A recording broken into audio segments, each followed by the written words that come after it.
মানুষ সকাল থেকে না খেয়ে আছি। ভাই আচ্ছা আপনি কি গরিব ভাই? আপনার কি ঘরে বউ বাচ্চা নাই?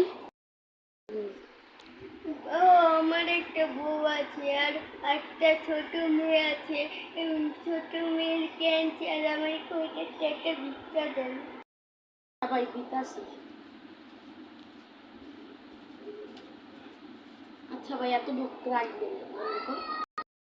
আচ্ছা ভাই তাহলে দেন। এই লও তুমি এটা দিয়ে কিছু কিনো। আর তোমার মেয়ের ক্যান্সার, তোমার মেয়ের এটা দিয়ে তোমার মেয়ের ক্যান্সার সারিও।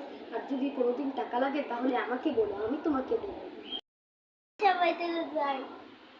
শালা আমি কি এই টাকা আমার মেয়ের ক্যান্সার থেকে নিয়েছি? আমি গুনবো টাকা। শালা তোকে যদি পেতাম তোকে পিটিয়ে তো গলা নামিয়ে দিতাম রে।